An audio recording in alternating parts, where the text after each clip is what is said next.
இந்த விதவை என்னை எப்பொழுதும் தொந்தரவு செய்கிறபடியினாலே இவள் அடிக்கடி வந்து என்னை அலட்டாதபடிக்கு இவளுக்கு நியாயம் செய்ய வேண்டும் என்று அவன் தனக்குள்ளே சொல்லி கொண்டான். அது தனக்குள்ளே சொல்லி கொண்டான். பின்பு இயேசு கிறிஸ்து அவனை குறித்து பேசும்போது ஒரு வார்த்தை சொல்கிறார், பின்னும் கர்த்தர் அவர்களை நோக்கி, அநீதியுள்ள அந்த நியாயாதிபதி சொன்னதை சிந்தித்து பாருங்கள் என்று சொல்கிறார். இப்போ அவர் சொன்ன வார்த்தைகளை சிந்தித்து பார்க்க வேண்டி இயேசு கிறிஸ்து நம்மக்கிட்ட பேசுகிறார். அப்போ என்ன வார்த்தையை அவர் பேசுகிறார் அப்படின்னு பார்க்கும்போது 4வது வார்த்தையும் வசனத்தையும் 5வது வசனத்தையும் தான் அந்த நபர் பேசுகிறார். 4ஆம் வார்த்தையை சொல்லுகிறார், வெகு நாள் வரைக்கும் அவனுக்கு மனதில்லாது இருந்தது. அந்த அம்மா வந்து தொடர்ச்சியாக அந்த ஆளை வந்து புஷ் பண்ணுறாங்க, எனக்கு நீதி செய்யுன்னு கேட்குறாங்க. ஆனாலும் அவனுக்கு அந்த அம்மாவுக்கு பதில் இவர் கொடுக்கல. 4ஆம் வசனத்தில் கவனிக்கும் போது, நான் தேவனுக்கு பயப்படாத மனுஷன் என்பது தன்னை குறித்து பேசுகிறான். அடுத்தபடியாக மனுஷரை மதியாதவன் என்றும் தன்னை குறித்து பேசுகிறான். இப்படிப்பட்ட புத்தி உள்ளவன், குணம் உள்ளவனை குறித்து தான் அவனே சொல்லுகிறான், இந்த விதவை எப்போதும் என் அண்டையில் வந்து என்னை தொந்தரவு செய்கிறான். எனவே இந்த பெண்ணுக்கு ஏதாவது நன்மை செய்ய வேண்டும் என்று அவன் இருதயத்தில் யோசனை பண்ணினான். இதை சிந்தித்து பாருங்கள் என்று ஆண்டவர் சொல்லுகிறார். இப்போது ஜெபிக்கிற நாம், நிறைய ஜெபிக்கக்கூடிய நாம் இடைவிடாமல் ஜெபிக்க வேண்டும் என்று தான் வசனம் நம்மை கேட்கிறது. ஆமென். அப்போ சபையாகிய நாம் இடைவிடாமல் ஜெபிக்கும் போது ஆண்டவர் என்ன செய்கிறார் அப்படின்னா, நம்மளுக்கு தேவையானதை அவர் கொடுக்கிறார். எக்ஸாம்பிள், ஆண்டவர் சித்தத்திற்கு எல்லாமே நம்ம வாழ்க்கையில் நடக்கிறதில்ல. நான் பேசுறது கவனிங்க. ஆண்டவருடைய சித்தத்திற்கு எல்லாமே நம்ம வாழ்க்கையில் நடக்கிறதில்ல. நம்ம வாழ்க்கையில் நடந்தது எல்லாமே அவர் சித்தத்திற்கு தான் என்றும் நம்ம சொல்ல முடியாது. எக்ஸாம்பிள், ரோட்டில் போயிட்டுருக்குறோம், நம்ம பாப்பா, நம்ம குழந்தை கூட்டிக்கிட்டு திடீர்னு ஒரு ஐஸ்க்கு விற்கிறவன் வந்துட்டான். உடனே என்ன செய்யுது, அந்த குழந்தை அடம் பிடிச்சி ஐஸ் வாங்கி கொடுங்க, ஐஸ்கிரீம் வாங்கி கொடுங்க கேட்குது. நமக்கு தெரியும் ஆல்ரெடி அந்த குழந்தைக்கு வந்து என்ன செஞ்சிட்ருக்கு, கோல்டாக இருக்குது. இப்போ ஐஸ்கிரீம் வாங்கி கொடுக்கறதுனால அந்த குழந்தைக்கு வந்து இன்னும் சளி பிடிச்சி கோல்ட் ஆகிடும் என்று நமக்கு தெரியும். இருந்தாலும் நம்ம குழந்தைகிட்ட சொல்கிறோம் வேண்டாம் என்று சொல்லி. ஆனாலும் அந்த குழந்தை நித்தம் சில நேரத்தில் நம்மளை டார்ச்சர் பண்ணுவதனால என்ன செய்கிறோன்னா, வேறு வழி இல்லாமல் அதை நம்ம வாங்கி கொடுக்குறோம். வாங்கி கொடுக்கறதுனால அதே போல் அந்த குழந்தை சாயங்காலம் நைட் டைமில் அதே மாதிரி ஃபீவரும் வந்து சளி பிடிக்கிறதும் எல்லாமே வருது. அப்போது இது வந்து கடவுள் சித்தமா, அப்பா அம்மா சித்தமான கட்டாயம் இல்லை. சில பேருடைய அடம் பிடிக்கிறதுனாலே சில காரியங்களை ஆண்டவர் அனுமதிக்கிறார். அப்படி அனுமதிக்கும் போது அதுக்கு உண்டான விளைவுகள், தீமைகள் யார் தான் அனுபவிக்கணும்? நாம் தான் அனுபவிச்சுக்கிறோம். அப்போது சில நேரத்தில் ஆண்டவர் கேட்குற எல்லாத்தையும் கொடுத்துட்டே இருக்கிறாரு. என்ன காரணம்? அவர் விருப்பமா இல்லையா அதெல்லாம் நம்ம கேட்க விரும்புறதில்ல. எனக்கு தேவை கொடுங்க, எனக்கு இதை வேணும் கொடுங்கன்னு உட்கார்ந்து கேட்டு அடம் பிடிச்சி வாங்கி கொள்ளக்கூடியதும் இருக்குது. அவர் சில நேரத்தில் நம்முடைய அடம் பிடிக்க தாங்க முடியாமல் என்ன செய்கிறாருன்னா, அதை கொடுக்க அவர் முன் வருகிறார், கொடுத்தும் விடுகிறார். அதனாலே விளைவுகள் என்று ஒன்று இருக்கிறது. அந்த விளைவுகளை யார் தான் சால்வ் பண்ணுறோன்னா, நம்ம தான் அனுபவிக்கிறோம். எனவே கவனிக்க வேண்டிய, அப்போ எப்படி தான் நம்ம ஜெபிக்கிறது, நம்ம எதுவும் தேவையில்லையா என்று நீங்கள் கேட்பீங்கன்னா, மிக முக்கியமானது ஆண்டவருடைய இதயத்தை அறிந்து கொள்ளுகிற ஜனங்களாக சபை நாம் இருக்க வேண்டும். ஆமென். அப்போ ஆண்டவருடைய இருதயத்தை நம்ம அறிந்து கொண்டாலே நமக்கு போதுமானது. அவருடைய இருதயத்தை அறிந்து கொண்டாலே நம்மளால் என்ன செய்ய முடியும்னா, சரியாக கேட்க முடியும். இப்போ அப்பா அம்மா வந்து ரொம்ப ஏழப்பட்டவங்க அப்படின்னு பிள்ளைக்கு எப்போ தெரிகிறதோ அப்போ என்ன செய்வோன்னா, அப்பா அம்மா கிட்ட என்ன கேட்போம்னா, ரொம்ப குறுகிய காரியங்களை மாத்திரம் கேட்போம். அவனுக்கு தெரியணும், எங்கள் அப்பா அம்மா உண்மையாகவே கஷ்டப்படுறாங்க, எங்கள் அப்பா அம்மா உண்மையாகவே வெளியில் இருக்கிறாங்க, ரொம்ப வேதனை இருக்கிறாங்க, எல்லாம் வாடகை இதெல்லாம் கட்டணும். இதெல்லாம் பிள்ளைங்க மைண்டில் விதைக்கப்பட வேண்டிய ஒன்று. அப்போ இதெல்லாம் தெரிஞ்சிச்சு அப்படின்னா பிள்ளைங்கள் பொறுப்பாக அப்பா அம்மாவுக்கு டிஸ்டர்ப் இல்லாமல் ரொம்ப செலவு வைக்காமல் வாழுவாங்க. சில பேர் வந்து நீ தானே பெத்த, நீ தானே வளர்க்கணும், நீ தான் செய்யணும்னு சொல்லி அடம் பிடிச்சி சக்திக்கு மீறின காரியங்களை வாங்கி அனுபவிக்கிறதும் உண்டு. அப்போ 2 காரியங்களும் சொல்லிட்டோம். அப்போ ஆண்டவரால் கொடுக்க முடியாது கிடையாது, எல்லாமே உங்களுக்கு கொடுத்தாரு அப்படின்னா நம்ம வாழ்வடைய மாட்டோம். ஸோ ஆண்டவர் தேவையானதை நமக்கு கொடுக்குறார். எக்ஸாம்பிள், இப்போ உங்களுக்கு எல்லாருக்கும் அமௌண்ட் தேவை, எல்லாருக்கும் பணம் தேவை. நமக்கு எல்லாருக்கும் நிறைய பணங்கள் இருந்தால் சபைக்கு போவது இல்லை, சபைக்கு போக மாட்டோம், ஆண்டவர் தேட மாட்டோம். இப்போ இன்னைக்கு நைட் ஜெபம் பண்ணுறீங்க, ஜெபம் பண்ணும்போது ஆண்டவர் வந்து நிறைய பணத்தை உங்கள் வீட்டில் கொட்டிட்டு போயிட்டாருன்னு வச்சுக்கோங்க. எக்ஸாம்பிள், அது கொட்டிட்டு போயிட்டார், நிறைய வந்து கொட்டிட்டு போயிட்டார். ஒரு 5 மூட்டை 6 மூட்டை கொட்டிட்டு போயிட்டார். எண்ணுவதற்கே 1 மாதம் ஆச்சு உங்களுக்கு. இப்படி ஒரு வாழ்க்கையில் ஆசீர்வாதம் வந்தால் உங்களால் வந்து ஒரு மாதத்துக்கு அப்புறம் நிம்மதியாக இருக்க முடியும்னு நினைக்கிறீங்களா? முடியாது. ஏன் முடியாது? ஒரு மாதம் கழித்து இன்கம் டேக்ஸ் ரைடு வரும் உங்கள் வீட்டுக்கு, எல்லாத்தையும் தூக்கின்னு போய் உள்ளே உட்கார வச்சுருவாங்க. பணத்து நிமித்தமாக நன்மைகள் உண்டாகுது. எப்பொழுது ஒரு மனுஷன் சமாதானம் உண்டாகும் என்று நம்ம இன்னைக்கு பேச போகிறோம். எப்பொழுது ஒரு மனுஷன் சமாதானத்தை பெற்றுக்கொள்வோம்? எதனால் நம்ம ஓடுறோம்? சமாதானம் வேணும். எதுக்கு நம்ம பணம் சம்பாதிக்கிறோம்? சமாதானம் வேணும். எதுக்கு நம்ம தூங்குறோம்? எதுக்கு நம்ம சாப்பிட்றோம்? சமாதானத்தை நிமித்தமாக எல்லா நன்மையும் பெற வேண்டி நம்ம இருக்கிறோம். ஆனால் இந்த அதிபர் சொல்கிறார், நியாயாதிபதி சொல்கிறாரு, நான் மனுஷனை மதிக்கிறதில்ல, கடவுளுக்கும் நான் எந்த வகையிலும் பயப்படுகிறது மனுஷனும் அல்ல. ஆனாலும் இந்த விதவையானவள் என்னை நித்தம் வந்து என்னை டார்ச்சல் தொந்தரவு பண்ணுகிறதுனாலே இவளுக்கு நான் ஒரு உதவி செய்து விடுகிறேன் என்று சொன்னதை நினைவு கூறும்படியாக தான் இயேசு கிறிஸ்து சொல்லுகிறார். சிந்தனை செய்யுங்கள். 7ஆம் வசனத்தில் கவனிக்கும் போது, அந்தபடியே தேவன் தம்மை நோக்கி இரவும் பகலும் கூப்பிடுகிறவராகிய தம்மால் தெரிந்து கொள்ளப்பட்டவர்களின் விஷயத்தில் நீடிய பொறுமை உள்ளவர்களாய் இருந்து அவர்களுக்கு நியாயம் செய்யாமல் இருப்பாரோ? ஆமென். அப்போ ஆண்டவர் உங்களுக்கு என்ன செய்ய போறார்? நீதி நியாயம் செய்கிற தேவனாக இருக்கிறார். அப்போ நாம் என்ன செய்கிறோம்? தொடர்ச்சியாக கர்த்தர்கிட்ட கேட்குறோம். ஆனால் உலகத்தான் ஏன் அவர் ஆண்டவர் சொல்றாரு 5-6ஆம் வசனத்தில், இதை சிந்தித்து பாருங்கள். ஒரு உலகத்தான் கர்த்தருக்கு பயப்படாதவன், மனுஷனை மதியாதவன் உள்ளாவே ஒரு ஈரம் இருக்கு, மனசுக்குள்ள ஒரு ஈரம் இருக்கு, ஒரு இரக்க குணம் இருக்கு. அவன் அறியாமலே தொடர்ச்சி டார்ச்சர் பண்ணுவதனால அவனுக்குள்ள அந்த இரக்க குணம் இருக்குது உண்டு. அப்படி இருக்கையில் ஆண்டவர் அவரை நோக்கி கூப்பிடுகிற நமது வாழ்க்கையில் எதையெல்லாம் விண்ணப்பமாக கர்த்தர்கிட்ட வைக்கிறோமோ அத்தனை காரியத்திலும் கர்த்தர் நமக்கு அருள் செய்வார். அவர் சீக்கிரமாக செய்வார். 8ஆம் கவனிக்கும் போது பாருங்க, சீக்கிரத்திலே அவர்களுக்கு நியாயம் செய்வார் என்று உங்களுக்கு சொல்லுகிறேன். ஆகிலும் மனுஷகுமாரன் வரும்போது பூமியில விசுவாசத்தை காண்பாரோ என்றார். அப்போ ஆண்டவர் சீக்கிரத்தில் நமக்கு என்ன செய்வார்னா நீதி நியாயங்களை செய்வார். உங்களுடைய ஜபத்திற்கு ஆண்டவர் பதில் எப்போ தராரு? சீக்கிரத்தில் கொடுப்பார். ஆண்டவர் எப்போ நன்மை செய்வார்? சீக்கிரத்தில் உங்களுக்கு நன்மை செய்வார். அப்போ நம்ம என்ன செய்யணும் அப்படின்னா, நம்பர் 1 பார்த்துட்டு இருக்கிறோம், நித்தம் அவர் அண்டையில் ஜெபிக்கிற பழக்கம் உள்ளவர்களாக இருக்க வேண்டும். நம்ம எப்படி ஜெபிக்கணும்? ஜெபித்தில் பல ரூட் இருக்குது. நம்பர் 1 பார்த்தீங்கன்னா, உங்களுடைய வாழ்க்கையில் தனிப்பட்ட ஜபம் நிச்சயமாக இருக்கணும். உங்கள் வாழ்க்கையில் தனிப்பட்ட ஜபங்கள் நீங்கள் ஜெபிக்கணும்.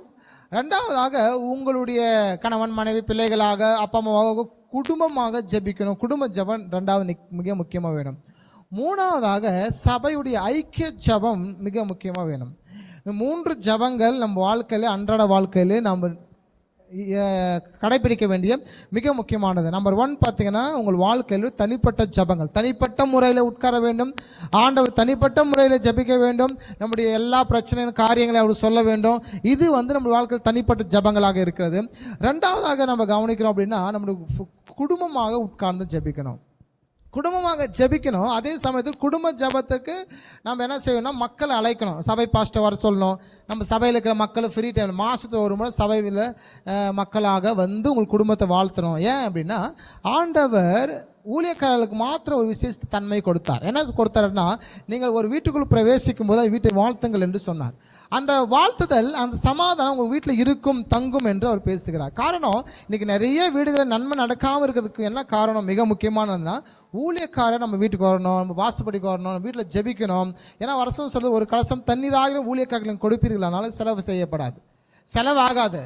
அது வந்து வேஸ்ட் கிடையாது, விதைக்கப்படுகிற ஒன்று. உங்கள் வாழ்க்கையில் நிச்சயமாக அதை மீண்டும் பெற்றுக்கொள்வீர்கள் என்று தான் ஆண்டவர் அங்கே சொல்லுகிறார். அப்போது நம்ம குடும்ப ஜபங்கள் மிக முக்கியம். தினமும் குடும்ப ஜபம் ஜபிக்கணும். மாதத்தில் ஒரு முறை நம்ம குடும்பத்திற்காக ஸ்பெஷலாக மக்களை கூப்பிட்டு ஜபிக்க வைக்கணும். ஊழியக்காரை கூப்பிட்டு, சபையாரை கூப்பிட்டு. ஏன்னா அநேக ஸ்தோத்திரங்கள் பெருகும் போது உங்களுக்கு கிருபை பெருக ஆரம்பிக்கும். உலகத்தில் பாவங்கள் விருத்தி அடைந்திருக்கும் போது நம்மளால் அதுக்கு ஈடு கொடுத்து வாழ முடியல. ஸோ அதனால் கர்த்தருடைய கிருபை என்ன செய்யணும் அப்படின்னா, உங்களுக்கு அதிகமாக இருக்கணும். அப்போ கர்த்தருடைய கிருபை அதிகமாக வேணும் நமக்கு அப்படின்றதுனால நம்ம அநேக ஸ்தோத்திரங்களை ஏறெடுக்க வேண்டும் நம்முடைய குடும்பத்திற்காக. இன்னைக்கு சபையில் வந்து வாரம் ஜெபிக்கிறோம், வாரம் எல்லா குடும்பத்திற்காக பொதுவாக ஜெபிக்கிறோம். அப்போ உங்களுக்காக ஒரு செப்பரேட்டாக இல்லை உங்கள் வீட்டுக்கு வந்து நம்ம ஜெபிக்கும் போது இன்னுமாக அதிகமான நன்மைகள் உங்களுக்கு உண்டாகும். அப்போ நம்பர் 1, ஆண்டவர் சொல்லுக 7ஆம் வசனத்தில், இரவும் பகலும் கர்த்தருடைய நாமத்தை நோக்கி நம்ம ஜெபித்து கொண்டிருக்கிற அனுபவம் திருச்சபையாக நமக்கு இருக்க வேண்டும். 2ஆவதாக கவனிக்கும் போது 9ஆம் வசனத்தில் வாசிங்க, அன்றியும் தங்களை நீதிமான்கள் என்று நம்பி மற்றவர்களை அற்பமா எண்ணின சிலரை குறித்து அவர் ஒரு ஊமையை சொல்லுகிறார். இது 2ஆவதாக. நம்மளுக்கு நன்மை நடக்காமல் இருப்பதற்கு இன்னொரு ரீசன் என்ன அப்படின்னா, நம்ம நீதிமான் என்று எண்ணுவது மட்டுமல்ல, எண்ணுகிறபடினாலே இன்னொரு நபர் என்ன செய்வோம்னா அற்பமா எண்ணுவோம். இப்போ நம்ம உயர்த்தி கொண்டிருப்போம். வசனம் சொல்லுகிறது தன்னைத்தான் உயர்த்திறவன் தாழ்த்தப்படுகிறான். அப்போது நான் உயர்ந்தவன் என்று எண்ணம் வரும்போது, அந்த சிந்தனை வரும்போது அநேக ஜனங்களை அற்பமாக எண்ணி விடுகிறோம். அநேக ஜனங்களை அற்பமாக எண்ணுகிறதுனாலே ஒருவேளை அவன் ஜெபிப்பான், ஆனால் அதனுடைய இரத்தப்பழி நம்மேல் விழுகிறது. அதனால்தான் மிக முக்கியமாக நீங்கள் ஜபத்தில் வந்து சிந்தனை வைத்து கொள்ள வேண்டிய காரியம் என்னென்னா, நான் ரொம்ப அதிகமாக ஜெபிக்கிற விசுவாசம் கொண்டவனாக இருக்கிறேன், நான் ரொம்ப மிஞ்சின நீதிமானாக இருக்கிறேன் என்று சொல்லி நீங்கள் எண்ணம் கொள்வது. ஏன் அப்படி எண்ணம் கொள்ளக்கூடாது அப்படின்னு நம்ம சொல்கிறோம் அப்படின்னா, மற்றவர்களை அற்பமாக எண்ணுகிற அனுபவம் நமக்குள்ளே வந்துடும். அப்போ நமக்குள்ளே அந்த அனுபவம் வந்துடுச்சு அப்படின்னா, நான் ரொம்ப நீதிமானாக இருக்கிறேன். நம்மளாம் அப்படி தானே இருக்கிறோம். இன்றைக்கி நிறைய ஜனங்கள் தான் செய்கிற தவறை ஒத்துக்கொள்றதில்லை, நான் செய்த பாவத்தை ஒத்துக்கொள்றதில்லை, நான் நீதிமான் என்று சொல்லி தன்னை அறியாமலே தன் இருதயத்தில் சொல்லி விதைப்பு வச்சுருக்கிறோம். நம்ம முத்திரை பண்ணி வச்சுருக்கோம், நான் நீதிமானாக தான் இருக்கிறேன், நான் யாருக்கும் என்ன பாவம் செய்யலை, நான் யாருக்கும் எந்த கெடுதலும் பண்ணல, நான் என்ன தீமை பண்ணேன், நான் யாருக்கு என்ன அநியாயம் பண்ணேன், நான் யாருக்கு என்ன அக்கிரமம் பண்ணேன் என்று சொல்லிக்கொண்டு ஜனங்கள், நாம் எல்லோரும் கிறிஸ்தவர்கள் பெரும்பாலான ஜனங்கள் இன்னைக்கு பரிசுத்தவான்களைப் போல நம்ம வெளிப்படுத்தி கொண்டு இருக்கிறோம். ஆனால் எப்பொழுது நம்ம என்ன செய்யணும்னா, கர்த்தருக்கு முன்பதாக நம்ம மரண பரியந்தம் கிறிஸ்து அவர் கீழ்ப்படிந்தவராக இருந்தது போல நீங்களும் கீழ்ப்படிந்தவர்களாக இருக்க ஆண்டவர் விரும்புகிறார். அப்போ உங்களுக்கு நீங்களே நீதிமான்கள் என்று எண்ணி நம்பி பிறை அற்பமாய் எண்ணாதிருங்கள். எப்படி 2 பேர் அங்கே இருக்கிறார்கள். 10ஆம் வசனத்தில் வாசிக்கிறா ஒருவர். ஓகே.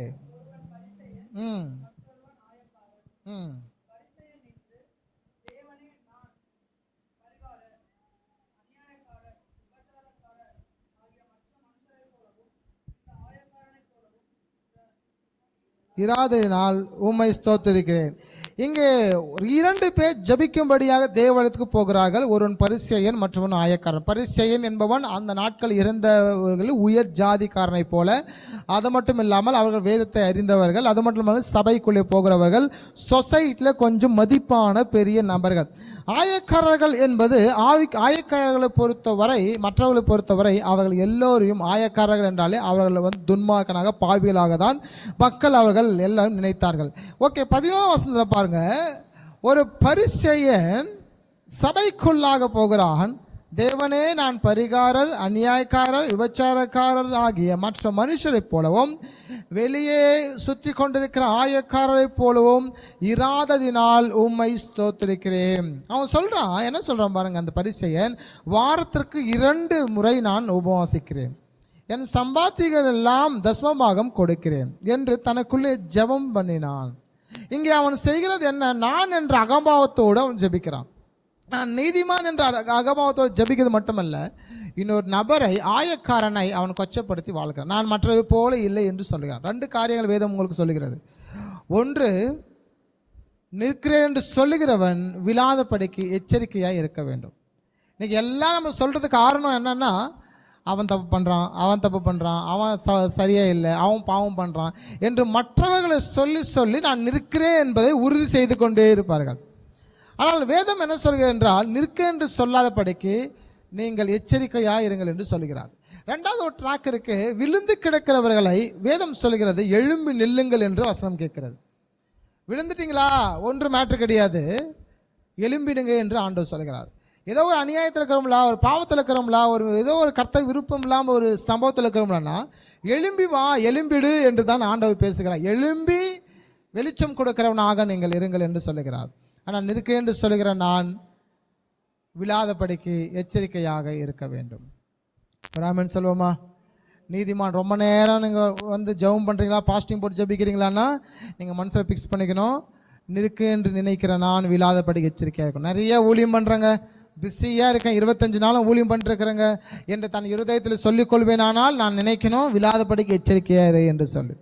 நான் ரொம்ப பர்ஃபெக்டாக இருக்கேன் என்று நினைக்கிறவன் அவன் மனசில் வச்சுக்கணும் விழாதபடிக்கு எச்சரிக்கையாக இருங்கள் என்று சொல்லி. இயேசு சீடைகளை அனுப்புகிறாரு, நீங்கள் போய் ஊழியம் செய்து விட்டு வாங்கன்னு சொல்லி. ஆண்டவர் அனுப்பும்போது எல்லாரும் போயிட்டாங்க, போயிட்டு வந்துடுறாங்க. வந்துட்டு ஒரு நாள் கொஞ்ச நாள் கழித்து ஆண்டவன் கிட்ட கேட்குறாங்க, சீடங்கிட்ட, நீங்கள் ஊழியத்திற்கென்று போனீங்களே எப்படி இருந்ததுன்னு கேட்குறாரு. அப்போ சீடங்க சொல்கிறாங்க, ஆண்டவரே பிசாசுகள் எல்லாம் எங்களை பார்த்து என்ன செய்தது, பயந்து ஓடினது ஆண்டவரே, ஆச்சரியப்பட்டு சொல்கிறாங்க. அப்போ இயேசு என்ன சொல்கிறார் தெரியுங்களா, அற்புதம் நடந்ததற்காக நீங்கள் சந்தோஷப்படாமல் உங்கள் பெயர் பரலோகத்திற்கு ஜீவ புஸ்தகத்தில் எழுதப்பட்டதற்காக சந்தோஷப்படுங்கள் என்று சொல்வார். அப்போது அற்புதங்களால், ஏதோ ஒரு நன்மையினால், ஏதோ ஒரு பெரிய ஒரு ஆசீர்வாதத்தினால ஒரு நம்மளுக்கு இது கிடைக்கும் அப்படின்னு அல்ல. எப்பவுமே நம்ம கவனிக்க வேண்டிய, கவனத்தில் வைத்துக்கொள்ள வேண்டிய மிக முக்கியமானது, நிற்கு என்று சொல்லுகிறவன் விழாதபடிக்கு எச்சரிக்கையாக இருக்க வேண்டும். நான் நிற்கிறேன் என்று சொல்லுவீங்க அப்படின்னா விழாதபடிக்கு உங்களை நம்ம பார்த்துக்கணும். சப்போஸ் ஏதாவது விழுந்துட்டு இருக்கீங்க அப்படின்னா என்ன செஞ்சிடணும், எழும்பிடணும். வசனங்களோட பேசிகிட்டே இருக்கும், வாக்கு தத்தங்களோட பேசிக்கிட்டே இருக்கும், நன்மை உங்களுக்கு நடந்துகிட்டே இருக்கும்.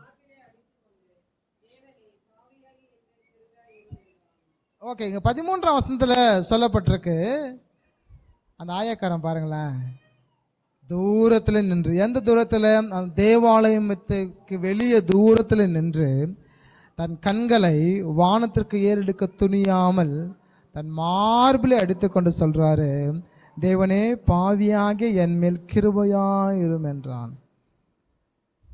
இயேசு சொல்றாரு 14ஆம் வசனத்தில், அவன் அல்ல இவனே நீதிமான் ஆக்கப்பட்டவனாய் தன் வீட்டுக்கு திரும்பி போனான் என்று முடிக்கிறார். வெளியே இருக்கிற ஆயக்காரன் எப்படி ஜெபிக்கிறான்னா, அவன் கண்ணையும் தலையும் வானத்திற்குள்ள ஏறெடுக்க முடியல. அவன் தன் தலையை சாய்த்து கொண்டு தன் மார்பில் அடித்து அவன் ஜெபிக்கிறான், ஆண்டவரே நான் பாவி, என் மேல் இரக்கமாயிரும் என்று சொன்னார். இயேசு சொல்றாரு, அவன் அல்ல இவனே ரட்சிக்கப்பட்டு வீடு திரும்பினவன். அப்போ ஆண்டவர் எங்க நிற்கிறாரு, இவன் என்று சொன்னால் யார்கிட்ட, இப்போ என் பக்கத்தில் வந்து இப்போ தரிசனம் இருக்கிறாங்கன்னா இவங்களை இவன் என்று சொல்கிறோம், தூரத்தில் இன்னொரு நபர் இருக்காங்கன்னா அவனை பார்த்தா அவன் என்று சொல்கிறோம். அப்போ ஆண்டவர் சபைக்குள்ளாக ஜெபிக்கிற அந்த பரியாசக்காரராக இல்லை என்றால் அந்த பரிசேயன்கிட்ட இல்லை, வெளியே இருக்கிற ஆயக்காரன் கிட்ட தான் நிற்கிறாரு. நின்றுக்கிட்டு சொல்கிறாரு, அவன் அல்ல, சபைக்குள் நிற்கிற அவன் அல்ல, வெளியே நிற்கிற இவனே ரட்சிக்கப்பட்டவன், இவனே ரட்சிப்போடு நன்மையை பெற்றுக்கொண்டு வீடு திரும்பினவன். அப்படின்னா என்ன அர்த்தம், இதிலிருந்து நாம் என்ன கற்றுக்கொள்ள போகிறோம் என்றால், நான் என்ற அகம்பாவம் இராதபடிக்கு, நான் நீதிமான் என்று சொல்லி தன்னை வெளிப்படுத்தி கொண்டே இராதபடிக்கு, தான் நிற்கிறேன் என்று சொல்லுகிறவன் விழாதபடிக்கு எப்பொழுதும் தன்னை பரிசோதித்து கொண்டே வாழ வேண்டும், தன்னை சரி செய்து கொண்டே வாழ வேண்டும். போன வாரத்தில் நான் பர்ஃபெக்டாக இருந்தேன் அப்படின்றதுனால இந்த வாரத்தில் அப்படி இருப்பேன் அப்படின்றதுக்கு இல்லை. போன வாரத்தில் அவன் பாவம் செஞ்சுருப்பான்றதுனால இன்றைக்கும் அவன் பாவம் செஞ்சுருப்பான் என்று மனுஷனை சொல்ல முடியாது. இன்றைக்கி நம்ம ஜனங்கள் வந்து எப்படி நினைக்கிறோம் அப்படின்னா, என்றைக்கோ ஒருவன் ஏதோ ஒரு பாவத்தை செய்தால் ஒரு 10 வருஷம் ஒரு பாவம் செஞ்சுருப்போம், இன்றைக்கி வரையும் அதை பேசிட்டு இருப்போம். அவன் யார் தெரியுமா, 10 வருஷம் அவன் ரசிக்கப்பட்டு ஆண்டுக்குள்ளே வந்து ஊழியம் செய்து இல்லை விசுவாசியாக இருந்து நல்ல ஆண்டுக்குள்ள பர்ஃபெக்டாக இருப்பான். அவனை பார்த்து நம்ம சொல்லுவோம், அவன் வந்து 10 வருஷம் என்ன பண்ணிருந்தான், பாவம் பண்ணிருந்தான். என்னென்ன பாவம் பண்ணிருந்தான் 1 by 1 லிஸ்ட் போட்டு காட்டுவோம். ஆனால் அவன் நேற்று ரட்சிக்கப்பட்டிருப்பான். அவன் சில ரட்சிக்கப்பட்டு சபைக்குள்ள இருப்பான், நேற்று ஏதாவது பாவம் பண்ணிருப்பான். அவனை என்ன கூட்டு நம்ம நீதிமான், பரிசுத்தவான், த பர்ஃபெக்ட்னு சொல்லிட்டு இருப்போம். ஆனால் வசனம் அவனை 2 விஷயத்துக்கும் அவனை சொல்லுகிறது, நிற்கு என்று சொல்லுகிறவன் நான் நிற்கு என்று எண்ணாத படிக்க அவன் ஜெபிக்க வேண்டும். ஒருவேளை விழுந்து கிடக்கிறவனை ஆண்டவர் எழுப்பி விடும்படி தான் மறுபடியுமாக வருகிறார், அதையும் புரிந்து கொள்ள வேண்டும். நாம் எப்பொழுதும் தன்னை தான் உயர்த்தி நாம் ஜெபிக்காதபடிக்கு நம்மை எப்பொழுதும் காத்துக்கொள்ள வேண்டும். எப்பொழுதுமே உங்களை உயர்த்தி நீங்கள் ஜெபிக்காதபடிக்கு உங்களை காத்துக்கொள்ள வேண்டும். உங்களை உயர்த்தி, நம்மை உயர்த்தி. ஏன்னா நம்ம என்ன தேவையோ அதை நாம் பெற்றுக்கொள்வதற்கு நம்ம முயற்சி செய்யணும். ஆண்டவரே அவங்கெல்லாம் பாருங்கள் எத்தனையோ பேர் பாவம் செய்கிறாங்க, நாங்கள்லாம் அப்படி செய்கிறோமா என்றெல்லாம் நம்ம ஜெபிக்கிறது உண்டு. எத்தனை பேர் வந்து உலக பிரகாரம் வாழ்கிறாங்க, எத்தனையோ பேர் அப்படி இருக்கிறாங்க, அதை பிரகாரம் நல்லா வாழ்கிறதில்லை ஆண்டவர் என்று சொல்லி கொள்வது. ஆனால் நம்ம இயேசுவை ஏற்றுக்கொண்டு சபைக்குள்ளே இருக்கிறவங்க எத்தனை வகையில் நம்ம பர்ஃபெக்டாக இருக்கணும். இன்னும் போதலை, பரிசுத்தத்துக்குள்ளாக இன்னும் நம்மளால் என்ன செய்ய முடியல, போதலை. அப்போ தொடர்ச்சியாக அதில் வளர்வதற்கு நம்ம முயற்சி பண்ணணுமே ஒழிய ட்ரிங்க்ஸ் அடிக்கிறவனை பார்த்து நம்மளுக்கு என்ன செய்யும் அப்படின்னா, அப்போ நம்ம எவ்வளோ பர்ஃபெக்டாக இருக்கிறோம். விக்கிரத்தை ஆராதிக்கிறவனை பார்த்து நம்ம எப்படி நினைப்போம், நம்ம தாண்டா அவனோட பர்ஃபெக்டாக இருக்கிறோம். ஒருவேளை வந்து சபைக்கு வர ஊர் சுற்றி இருக்கிறவனை பார்த்து எப்படி நினைப்போம், நம்ம தானே பர்ஃபெக்டாக இருக்கிறோம். நம்ம பொட்டு வைக்கிறதில்ல, பூ வைக்கிறதில்ல, எந்த நகையும் போடுறதில்ல, பரிசுத்தமாக இருக்கிறோம். இப்படி பார்க்கும்போது நம்மளுக்கு அவங்கள பார்க்கும்போது எப்படி இருக்கும், சே அவங்களோட நம்ம தான் பர்ஃபெக்டாக இருக்கிறோம். அதை விட மேன்மையானது உள்ளே இருக்குது சபைகளுக்குள்ளாக. நான் சொல்கிறேன், இதை விட நீங்கள் சபைக்கு வந்ததுனால ட்ரிங்க்ஸ் அடிக்கிறதுல இன்றைக்கி இருக்காங்கன்னா, சபைக்கு வராதவன்னு எத்தனையோ பேர் என்ன செய்யறதுலாம் குடிக்கிறதில்ல. எத்தனையோ பேர் கெட்ட பழக்கம் இல்லை, யார் சபைக்கு வராதவங்க. எத்தனையோ பேர் இயேசு ஏற்றுக்கொள்ளாமலும் நீதிமானாக வாழ்கிறான், நல்லா வாழ்கிறான். அதை விட மேன்மையானது ஒன்று இருக்கிறது. அவர் சொல்லுகிறார், நித்திய ஜீவனை கொடுப்பேன் என்பது நான் கொடுக்கிறதான வாக்குத்தத்தம். என் அண்டைக்கு வருகிறவனுக்கு நான் ஜீவ தண்ணீரை கொடுக்கிறேன், அதை குடிக்கிறவன் ஒரு கம் தாகம் அடைவதில்லை. யோவான் புத்தகத்தில் எழுதப்பட்டிருக்கு, ஒன்றான மெய் தேவனாகிய பிதாவையும் அவர் அனுப்பின இயேசு கிறிஸ்துவை அறிவதே நித்திய ஜீவன். இயேசு என்ற தெய்வத்தை நாம் எடுத்துக்கிட்டோம் அப்படின்னா, அவர் பிடிச்சுக்கிட்டோம் அப்படின்னா, அதுதான் நித்திய ஜீவன் என்று சொல்கிறார். ஏனென்றால் நித்திய ஜீவனை அவரால் தான் தர முடியும். அவர் நமக்காக ஜீவனை கொடுத்தபடினாலே, அவர் உயிரோடு எழுந்தபடினாலே அவரால் தான் நித்திய ஜீவனை கொடுக்க முடியும். அப்போ ஜபிக்கிற நாம் 2 வகையான ஜபங்களும் நாம் பார்த்தோம். நம்ம ஃபஸ்ட்டு பார்த்தோம் ஜபங்கள், நித்தம் இடைவிடாமல் ஜபிப்பது. ஆனால் எதை நாம் கேட்கிறோம் என்று மிக முக்கியமான ஒன்று, மிக முக்கியமானது எதை நான் கேட்க வேண்டும் என்று சொல்லி அதை கேட்டு பெற்றுக்கொள்வது புத்திசாலித்தனமானது. அப்போ இதை நான் எப்படி அறிந்து கொள்வது, பைபிள் படிக்க படிக்க படிக்க அதில் இருக்கிற மகத்துவங்கள் உங்களுக்கு சொல்லப்படும். வசனம் சொல்லுகிறது, வேதத்தின் மகத்துவங்கள் நான் உங்களுக்கு எழுதி கொடுத்தேன் என்று சொல்லுகிறார். ஆனால் நீங்கள் அதை அந்நிய காரியமாக எண்ணுகிறீர்கள் என்று பேசுகிறார். கர்த்தருடைய வசனத்தை ஒரு நம்ம மறந்தோம் அப்படின்னா நம்முடைய பிள்ளைகளை அவர் மறப்பதாக சொல்லுகிறார்.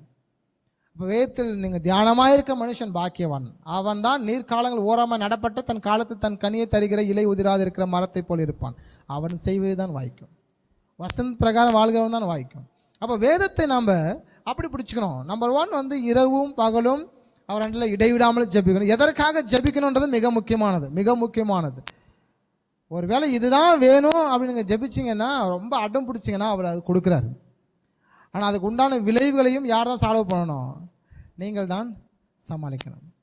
ஆனால் அவராக வெளிப்படுத்துகிறதான அவரே எதை உங்களுக்கு வேணும் என்று வச்சிருக்காரோ அதை உங்களுக்கு கொடுப்பாரனா, அதை பர்மனெண்ட்டாக உங்களால் பெற்றுக்கொள்ள முடியும். சுகத்தோடு பலத்தோடு அதை வாங்கிக்கொள்ள முடியும். சந்தோஷம் மிகுதியாகும். சில நேரத்தில் நாமளாம் அடம் பிடிச்சி ஏதாவது கேட்டு வாங்கிக்கிட்டு அதை ஃபியூச்சருக்கு அமையலை அப்படின்னு வச்சுக்கோங்க, எவ்வளவோ ஆண்டவர் என்ன செய்கிறோம் தூசிக்கிறாங்க, எவ்வளவோ ஆண்டு விரோதமாக பேசி கொண்டு இருக்கிறாங்க. ஆண்டவர் நன்மை செய்யலை, ஆண்டவனுக்கு உதவி செய்யலை என்று சொல்லி. ஆனால் அவர் நீதிமானுக்கு உதவி செய்கிறார், துன்மார்க்கனுக்கு அவர் உதவி செய்கிறது இல்லை. துன்மார்க்கனை அவர் கண்டுக்கிறது இல்லை. துன்மார்க்கனை அவர் வந்து ஆக்கினைக்கு தீர்ப்புக்கு ஏதுவாக வைத்திருக்கிறதாக வசனம் சொல்கிறது. நீதிமானையோ பரலோகத்திலே களஞ்சத்தில் சேர்க்கப்படுகிறதாக பார்க்குறோம். அப்போ நீதிமானாய் வாழ்கிற நீங்கள், உங்களுக்கு லாபமாக இருக்கிறது, நமக்கு லாபமாக இருக்கிறது. அப்போ இடைவிடாமல் ஜெபியுங்கள். 2வதாக பார்த்தோம், எதை எப்படி ஜெபிக்க வேண்டும் என்று நாம் பார்த்துட்டு இருக்கிறோம். நாம் எப்பொழுதும் தன்னை உயர்த்தி ஜெபிக்கக்கூடாது, நான் பரிசுத்தவான் என்று நினைக்கக்கூடாது. பட் பரிசுத்த அலங்காரத்திலே கர்த்தரை தொழுது கொள்கிறோம். பட் நம்புகிறோம், நான் பரிசுத்தவான், நான் சரியானவன், ஒழுக்கமானவன், எல்லாமே பர்ஃபெக்ட்டு. ஆனால் எதற்காக நான் தன்னை உயர்த்தி கூடாதுன்னு சொல்கிறேன்னா, மற்றவனை இகழ்ச்சிப்படுத்துவதற்கும் மற்றவனை அடிமையை நினைப்பதற்காக மற்றவனை அற்பமாக எண்ணுவதற்காக நம்ம என்ன செய்யணும், நம்ம உயர்த்தி கொள்ளக்கூடாது. நம்ம உயர்த்துகிறோம் அப்படின்னாலே நம்ம மனசில் வச்சுக்கணும், வேறு யாரையோ நம்ம தாழ்த்த போகிறோன்னு அர்த்தம். நம்ம கெத்து காட்ட விரும்புகிறோம் அப்படின்னா என்ன அர்த்தம்னா, வேறு யாரோ வந்து அசிங்கப்படுத்த போகிறோன்னு அர்த்தம், அற்பமாக என்ன போகிறோன்னு அர்த்தம். அதனால தான் இருக்கிற மாதிரி இருக்கக்கூடாதுன்னு சொல்லி வசனம் சொல்லுது. உங்ககிட்ட அதனால தான் ஆண்டவர் நிறைய நீதிமான்கள் கொட்டி கொடுக்குறதில்ல. என்ன காரணம்னா, ஆனால் அவனுக்கு தேவையானதை போஷிக்கிறார், தேவையான நன்மை நடக்கிறது, அவங்க பிள்ளைகள் ஆசீர்வதிக்கப்படுறாங்க, சிறிய வீடாக இருந்தாலும் பெரிய மகிழ்ச்சி இருக்கிறது. அவ்வப்போது எல்லாமே ஆண்டவர் தருகிறார். என்ன காரணம், அவனை பரலோகத்தில் கூட்டிட்டு போகிறதுக்காக அது எல்லாவற்றையும் கொடுக்குறாரு. சில நேரத்தில் நம்ம நிறைய கேட்டு பாவத்தில் விழுந்து விடுகிறோம். இயேசு அழகாக சொன்ன ஒரு வார்த்தை இருக்கிறது அங்கே 14ஆம் வசனம். எனக்கு இந்த லைன் ரொம்ப பிடிச்சது. எந்த வார்த்தை தெரியுங்களா, அவன் அல்ல இவனே நீதிமான் ஆக்கப்பட்டவனாய் தன் வீட்டுக்கு திரும்பி போனான். அவன் அல்ல இவனே. இது எங்கே நடந்து தெரியுங்களா, எருசலேம் தேவாலயத்தை குறித்து ஆண்டவர் பேசுகிறார். எருசலேம் தேவாலயம் தேவாலயத்துக்குள்ள உடன்படிக்கை பெற்றிருந்தது. உடன்படிக்கை பெட்டிக்குள்ளாக கர்த்தருடைய வாக்குத்தத்த வார்த்தை இருந்தது. அந்த வார்த்தை தான் இயேசு கிறிஸ்து. அப்போ உடன்படிக்கை பெட்டிக்குள்ளாக இயேசு கிறிஸ்து இருக்கிறார். இயேசு எங்க இருக்க வேண்டியிருக்கு? ஆலயத்துக்கு உள்ள இருக்க வேண்டியிருக்கு. ஆனால் என்ன பேசுகிறார் என்றால், ஆலயத்துக்கு வெளியே தன்னை வெளிப்படுத்தி தன் பாவத்தை அறிக்கை எடுக்கிற அவனை குறித்து பேசுகிறார். அவன் அல்ல, ஆலயத்துக்கு உள்ள இருக்கிற அவன் அல்ல, வெளியே இருக்கிறான். பத்தியா, பாவம் செஞ்சுட்டு தன் பாவம் செஞ்சுட்டேன்னு சொல்லி தன் கண்ணை எடுத்து வானத்திற்கு ஏறுக்க பார்க்கல. ஏன் தெரியுங்களா? எல்லாருக்கும் நம்பிக்கை இருக்கு. என்ன நம்பிக்கை இருக்குன்னா, வானத்தை தான் கடவுள் இருக்கிறான்னு சொல்லு. மக்கள் இந்துக்கள் கூட கிறிஸ்துவ சொல்றாங்க, எல்லாம் பகவான் பார்த்து பாருப்பான்றான். எங்க கை காட்டுறான்னா மேலே கை காட்டுறான். எல்லாம் இறைவன் பார்த்துப்பான், எல்லாம் இறைவன் செயல்ன்றான். ஜனங்க நிறைய பேர் இருக்காங்க. யாரு சாமி கும்பிட்டாலே நீங்க போய் பார்த்தீங்கன்னா அப்படியே கையை வச்சுக்கிட்டு அப்படியே மேலே தான் பார்ப்பான். ஏன்னா அவன் தெரியும் மேலே தான் சாமிக்கிறாருன்னு சொல்லிட்டு. அவன் தன் கண்களை வானத்துக்கு ஏறெடுக்கலையே. காரணம் என்ன தெரியுமா? நான் பாவி என்பதை தன் தலையை தாழ்த்தி ஜெபித்ததுனால தான் ஆண்டவர் அவன் பக்கத்தில் போய் நின்னாரு. வானத்திற்கு ஏறு நம்ம நினைக்கிறோம், நான் என்ன பாவம் பண்ணிட்டேன் நம்ம சொல்கிறோம் இல்லைங்களா? என்ன அநியாயம் பண்ணிட்டேன், என்ன அக்கிரமம் பண்ணிட்டேன். நான் யாருக்கும் எந்த கெடுதலும் பண்ணல. நம்ம பேசுகிற அநேக வார்த்தைகள் நான் யாருக்குமே கெடுதல் பண்ணல. சொல்லி சொல்லி தன் பாவத்தை மறைக்கிறவன் வாழ்வடைய மாட்டான். அதை அறிக்கை செய்து விட்டு விடுகிறவன் இரக்கம் பெறுவான். தன்னை பாவி என்று ஒத்துக்கொள்கிறவனுக்கு அவர் நன்மை செய்கிறார். நான் பரிசுத்தவான் என்று மறுபடியும் சொல்லுகிறவன் அது நிமித்தமாக பாவியாக மாறுகிறான். ஏனென்றால் பாவம் செய்யவில்லை என்று ஒருவன் சொல்வான், ஆனால் அது குற்றம் என்று வசனம் சொல்லுகிறது. நான் பாவம் செய்யலைன்னு சொல்லுவீங்கன்னா நீங்கள் பாவிகள் என்று வசனம் சொல்லுகிறது. அப்போ பூமியில் இருக்க ஒவ்வொரு மனுஷனும் பாவி. அந்த பாவத்திலிருந்து விடுதலை ஆக்கிறது ஆண்டவராக இயேசு கிறிஸ்து. அவனை விடுதலை ஆக்கி அவனை சமாதான உடன்படிக்கை செய்ய வைக்கிறார். அவனை தம்மோடு சேர்த்து கொள்ள விரும்புகிறார். கொஞ்ச காலம் தெய்வ சந்ததியாக அந்த பூமியில் உங்களை வைக்கிறார். நீதியாய் வாழ்ந்து சந்ததியாய் வாழ்ந்து அவருக்காக இருந்து அவருக்காக மரிக்கும்போது அவர் வரும் நாளிகையிலே சபையாகிய உங்களை அவர் அழைத்து கொண்டு போகிறார். 2 காரியம் சொல்லியிருக்கேன். ஒன்று, ஜபம் என்பது தொடர்ச்சியாக ஜெபியுங்கள். எது தேவை என்பதை அவர்கிட்ட கேட்டு ஜெபியுங்கள். 2வதாக, அதனால தான் நம்ம எப்படி ஜெபிச்சிடறோம் அப்படின்னு பார்த்தீங்கன்னா, சில நேரத்தில் உங்களுக்கு சித்தமானதை மாத்திரம் செய்யுங்க ஆண்டவரேன்னு சொல்லி தொடர்ச்சியாக ஜெபிக்கிறோம். நான் பிஸ்னஸை பற்றி ஜபிக்கும் போதா உமக்கு சித்தமானது நடக்கட்டும், சபை பற்றி ஜபிக்கும் போதா உமக்கு சித்தமானது ஜபிக்கட்டும் நடக்கட்டும், மனைவி பிள்ளையை பற்றி ஜபிக்கிறேன்னா உமக்கு சித்தமானது நடக்கட்டும். அவர் சித்தத்திற்கு நம்ம ஒப்பு கொடுத்து ஜபிக்கிறதுனால அவர் சித்தத்திற்கு ஏற்ற காலங்களில் எல்லாவற்றையும் ஆண்டவர் சரி செய்து கொண்டே இருப்பார். ஒருவேளை நீங்கள் அற்பமாக என்ன பண்ணலாம், மக்களுடைய கண் பார்வை அப்படி இருக்கும். இன்றைக்கி நம்ம எல்லாருக்கும் அப்படி மைண்ட் உண்டு. என்னை எல்லாம் கேவலமாக நினைக்கிறாங்க, என்னை அற்பமாக நினைக்கிறாங்க, என்கிட்ட ஒன்றும் இல்லை. ஒருவேளை நீங்கள் 1 கோடி ரூபாய் வச்சுருந்தாலும் எப்படி தான் நினைப்பாங்க? 1 கோடி ரூபாய் நீங்கள் வச்சுருந்தாலும் 2 கோடி உள்ளவங்களை எப்படி நினைப்பான்? அற்பமாக தான் நினைப்பான், உங்களை கேவலமாக நினைப்பான். 5 கோடி வச்சுருந்த உங்களை நீங்கள் அதே ஒரு 10 கோடி வச்சுருக்க உங்களை எப்படி நினைப்பான்? இப்படி ஒன்றின் கீழ் ஒன்றாக அதிகாரத்திற்கு மேலான அதிகாரம் இருந்து கொண்டே இருக்கிறதாக வசனம் சொல்லுகிறது. ஆனால் கிறிஸ்துவை தெய்வமாய் கொண்டிருக்கிறவன் தான் பெரிய ஜாதி என்று உபாகம் 4:7 வாசிக்கிறோம். பெரிய மனுஷன் யாருன்னா கிறிஸ்துவை தெய்வமாய் கொண்டிருக்கிறவன். அந்த கர்த்தரை தெய்வமாய் கொண்டிருக்கிறவன் பெரிய ஜாதி என்று வசனம் பதிவு செய்கிறது. அப்போ அவன் தான் மேன்மையுள்ளவன் என்று சொல்லுகிறது. அப்போது யாரும் நம்மளை கேவலமாக நினைக்கிறாங்க, அசிங்கமாக நினைக்கிறாங்க. உலகத்தில் நீங்கள் இருக்கிற வரை இது தொடர்ச்சியாக வரும், தொடர்ச்சியாக உங்களை பின்பற்றி கொண்டே இருக்கும். அப்போ அதெல்லாம் நீங்கள் யோசிக்க வேண்டிய அவசியம் இல்லை. கர்த்தர் என்னை கேவலமாக நினைக்காதபடி நீங்கள் பார்த்துக்கோங்க. ஆண்டவர் உங்களை பார்த்துச்சு இவனா என்று சொல்லக்கூடாத அளவுக்கு நீங்கள் பார்த்துக்கோங்க. ஆண்டவர் உங்ககிட்ட அசிசியானதை கண்டு உங்களை விட்டு விலகி போகாதபடிக்கு உங்களுக்கு பாளையம் சுத்தமாக இருக்க கடவுள் என்ற வசனத்தில் வாசிக்கிறோம். நம்முடைய பாளையம் சுத்தமாக இருக்க வேண்டும் என்று உபாகம் புத்தகத்தில் ஆண்டவர் சொல்லுகிறார். அப்போ எப்போ உங்ககிட்ட இருந்து வெளியே போகிறாரு? உங்ககிட்ட அசிசியான காரியங்களை கண்டு, அசிங்கமான காரியங்களை கண்டு உங்களை விட்டு அவர் விலகி போகாதபடிக்கு உங்களுடைய பாளையம், உங்கள் வீடு, உங்கள் மனசு, உங்கள் வேலை செய்கிற இடம், உங்களுடைய சரௌண்டிங் ஃபுல்லாக சுத்தமாக இருக்க வேண்டும் என்று ஆண்டவர் பேசினார். இஸ்ராயல் மக்களோட பேசினார். இன்னைக்கு ஆண்டவர் நம்ம விட்டு ஏன் போகிறாரு? நம்முடைய பாளையம் சுத்தமாக இல்லை. ஏன் ஆண்டவர் நமக்கு நன்மை நடக்க மாட்டேங்குது? நன்மை என்னன்னா எல்லாத்தையும் கொடுக்கறது நன்மைன்னு சொல்ல மாட்டேன்.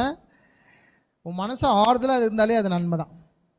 உங்கள் மனசு ரொம்ப பெஸ்ட்டாக பீஸ்ஃபுல்லாக இருக்குது, நீங்கள் நன்மையானவங்கன்னு அர்த்தம். சரி, எனக்கு இதுவே போதும், அந்த வாழ்க்கை போதுன்னு நினைக்கிறேன் பார்த்தீங்களா, இதுவே போதுமானது, இதுதான் நன்மை. ஆண்டவர் நன்மை செய்திருக்கிறார். அப்போ இன்று நீங்கள் மரித்தாலும் பரலோகத்துக்கு போகக்கூடிய ஜனங்களாக இருக்கீங்க. ஆண்டவர் வரும்போது எடுத்துக்கொள்ளப்பட போகிறீங்க. ஸோ உங்களை ஆண்டவருக்கு நேராக வைத்துக் கொள்ளுங்க. உங்ககிட்ட அசிசியான காரியத்தை கண்டு கர்த்தவங்களை போயிட்டாருன்னா அது கேவலமானது, அதுக்கு நீங்கள் வெக்கப்படலாம். ஆண்டை விட்டு பின்மாற்றம் அடைஞ்சிட்டாங்க ஜனங்கன்னா அவங்க நீங்கள் வெக்கப்படலாம். ஜெபிக்கிறதே இல்லை எவரிடே, நான் ஜெப வாழ்க்கையே இல்லை என் வாழ்க்கையில், நீங்கள் வெக்கப்படலாம். நான் பைபிளே படிக்கிறது டெய்லியுமே, அந்த வாசனை தெரிலன்னா நீங்கள் வெக்கப்படலாம். ஆண்டவர் உங்களோட பேசுவதற்கும் நீங்கள் கர்த்தரோட பேசுவதற்கும் நீங்களே தடையாக இருக்கப்படினா அதுக்கு வெக்கப்படலாமே ஒழிய, உலகத்தில் இருக்கிற ஜனங்கள் உங்கள்கிட்ட வீடு இல்லை, உங்கள்கிட்ட அப்படி இருக்குது, உங்கள்கிட்ட ட்ரெஸ்ஸு சரியா இல்லை, நீங்கள் பார்க்க சரியில்லை என்று சொல்லக்கூடிய அந்த வெட்கப்படுதலுக்கு நீங்கள் பயப்பட வேண்டிய அவசியம் இல்லை. நம்ம அன்பான வீட்லையாவது கர்த்தர் நம்மளை என்ன செஞ்சுருக்கலாம், பிறக்க வச்சிருக்கலாம். ஏன் செய்யலை? இந்த சபைக்கு வரமாட்டேங்கன்னு செய்யலை. இந்த சபைக்கு நீங்கள் வரணும்ல, இல்லை நான் வந்து இங்கே நிற்கணும்ல, இல்லைன்னா வந்து நம்மளை பெரிய பெரிய வீட்டில் பிறக்க வச்சு என்ன லாபம் இருக்கிறது? மனிதனை கர்த்தர் தான் பிறக்க வைக்கிறார். அவனை இந்த பூமியில் எப்படியாயிரம் ரட்சிப்புகள் நடத்த வேண்டும் விரும்புகிறார். அவனை தம்மண்டலை சேர்த்துக்கொள்ள விரும்புகிறார். உலகம் எவ்வளவாய் உங்களை வெக்கப்படுத்தினாலும் அது ஒரு வெக்கமும் கிடையாது, அசையும் கிடையாது, அது ஒரு அவமானம் கிடையாது. என்கிட்ட இருக்கிறத வச்சு நான் வாழ்ந்துட்டு இருக்கிறேன். ஆண்டவர் எனக்கு என்ன கொடுத்தாரோ, எனக்கு என்ன வீடு கொடுத்தாரோ அதை வச்சு வாழ்ந்துட்டு இருக்கிறேன். என்னை அசிங்கப்படுத்துகிறவன் கர்த்தரை அசிங்கப்படுத்துகிறேன். காரணம் என்னன்னா, வீடு வந்து அவர் தான் கொடுக்கணும், பிள்ளைகள் என்பது அவர் தான் கொடுக்கணும், சொந்தங்கள் என்பது அவர் தான் தரணும், மகிழ்ச்சி என்பது அவர் தான் கொடுக்கணும். ஸோ நீதிமானை பார்த்து ஒருவன் வெக்கப்படுத்துகிறான் அப்படின்னா அதை அவரே வெக்கப்படுத்துகிறான். ஏன்னா அவர் தான் எல்லாவற்றையும் தருகிறார். எல்லாருக்கும் உணவை கொடுக்கிற தேவன் அவர் தான். ஏழை எளிய ஜனங்களையும் அவர் தான் உணவை கொடுத்து போஷிக்கிறார், இருப்பிடத்தை கொடுத்து போஷிக்கிறார், உடையை கொடுத்து போஷிக்கிறார், நன்மைகளை செய்கிறார். எனவே அவரை வெட்கப்படுத்துகிறான். அதை குறித்து நீங்கள் பயப்பட வேண்டிய அவசியம் இல்லை. நான் சரியாக வாழலன்னா நீங்கள் வெட்கப்படுங்க, நாம் வெட்கப்படணும். ஆண்டவர் முகத்தை நோக்கி பார்க்கக்கூடாத அளவுக்கு நம்முடைய கண்களை கர்த்தருக்கு முன்பாக நம்ம தாழ்த்தி நம்ம ஜெபிக்கக்கூடியவங்களாக இருக்கணும். ஆண்டவரே, அந்த நபர் சொல்றது பாருங்க, ஆயக்காரன் தூரத்தில் நின்று, ஆயக்காரன் என்றால் அவர்கள் தேவாலயத்துக்கு வருவதற்கு அனுமதி இல்லை. அந்த நாட்களில் சபைக்குள்ள போய் ஜெபிக்க கூடாது. அவங்க சபையை விட்டு வெளியே ஜெபிக்கணும். வெளியேனா கொஞ்சம் டிஸ்டன்ஸ் விட்டு ஜெபிக்கணும். அதுதான் அவங்களுக்கு வழக்கமாக இருந்தது. ஆயக்காரர்கள் எல்லாரும் அப்படிதான் தூரத்தில் வைத்து தான் ஜெபித்தார்கள்.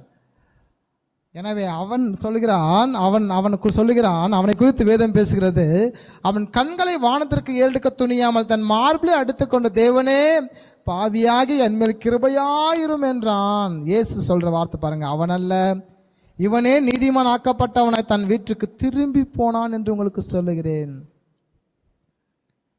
தன்னை உயர்த்துகிறவன் எவனும் தாழ்த்தப்படுவான், தன்னை தாழ்த்துகிறவன் உயர்த்தப்படுவான். அப்ப வீட்டுக்கு போகிறவன் சமாதானத்தோட போக வேண்டும் என்று வசனம் பதிவு செய்கிறது. வீட்டுக்கு போகிறவன் ரட்சிப்போட போக வேண்டும் என்று வசனம் சொல்லுகிறது.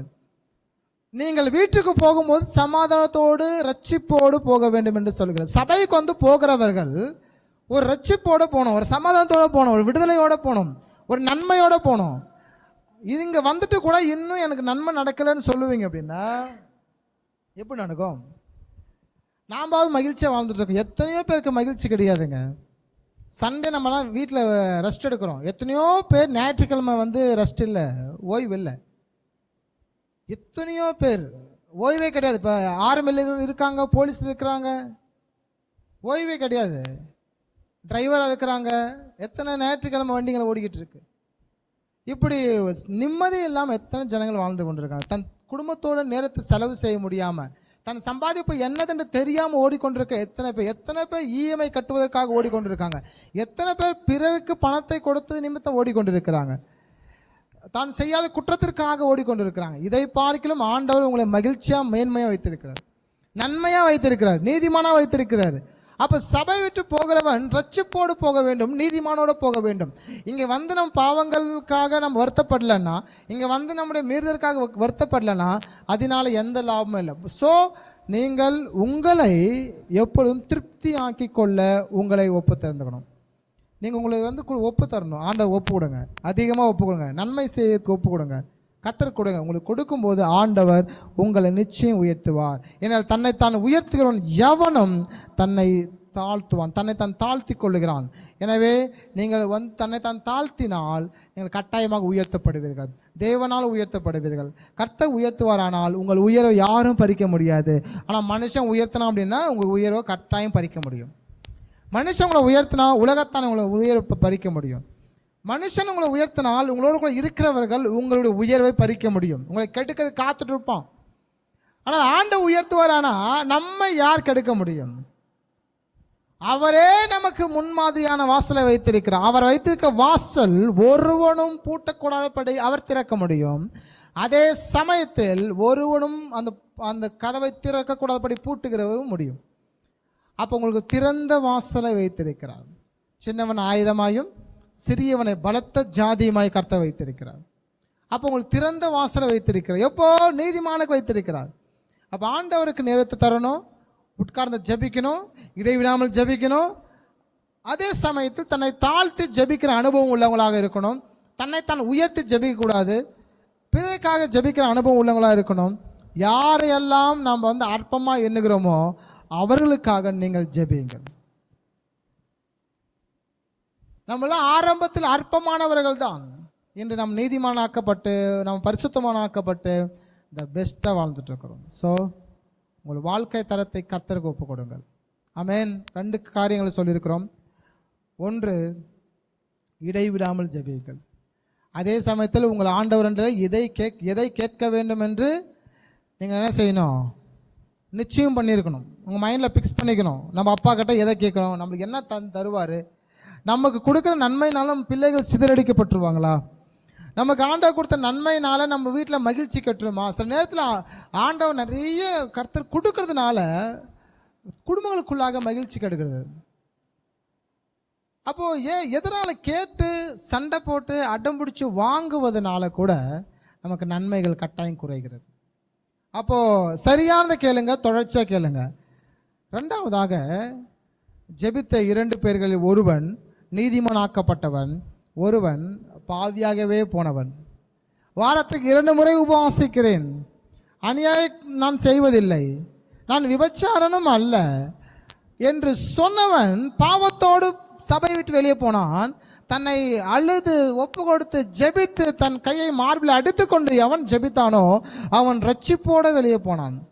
தன் கஷ்டத்தை பாரத்தை கர்த்தர்கிட்ட கொடுத்துட்டு, தன் சுமையை கர்த்தர்கிட்ட கொடுத்துட்டு, நான் செய்த மீறுதல் கர்த்தர்கிட்ட கொடுத்துட்டு அவன் நிம்மதியாய் போகிறான். ஆனால் ஃபஸ்ட்டு வந்தவன் என்ன செஞ்சான் அப்படின்னா, எதையும் ஆண்டவர்கிட்ட கொடுக்கல. நான் எல்லாம் என்கிட்ட இருக்கு, நான் அநியாயம் செய்ததில்லை, நான் பாவம் செய்ததில்லை, நான் அக்கிரமம் செய்ததில்லை, நான் தசமம் கொடுத்துறேன், ஸோ நான் எல்லாம் பர்ஃபெக்ட் என்று சொன்னவன் பாவத்திலே போனான். பாவத்தோடு சபை விட்டு வெளியே போனான்.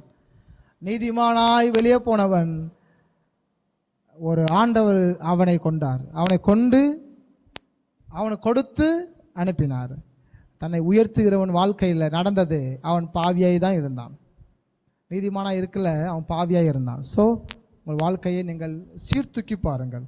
உங்கள் வாழ்க்கையை சோதித்தறி. நான் இந்த மெசேஜ் குறைஞ்சது ஒரு 50 இடத்துலையாவது பேசியிருப்பேன். இந்த ரெஃபரன்ஸ் மட்டும், இந்த 2 மனுஷர்கள் என்ற வார்த்தை குறைஞ்சது ஒரு 50 பிரசங்கத்திலேயாவது பேசியிருப்பேன். ஏன்னா மிக முக்கியமான ஒன்று, நம்முடைய வாழ்க்கையில் நம்முடைய நன்மை செய்யக்கூடிய மிக முக்கியமான ஒரு சம்பவம். நீதிமான் என்று சொல்லுகிறவன் விழாதபடி எச்சரிக்கை இருங்கள், துன்மார்க்கம் என்று நினைக்கிற நீங்கள் எழும்பிடுங்க. அவர் ரத்தத்துக்குள்ளே வந்துடுங்க, அவர் சித்தத்துக்குள்ளே வந்துடுங்க, அவருடைய சத்தத்துக்குள்ளே வந்துடுங்க. அவர் சித்தத்தை செய்வதற்கு சபையாக நீங்கள் காத்து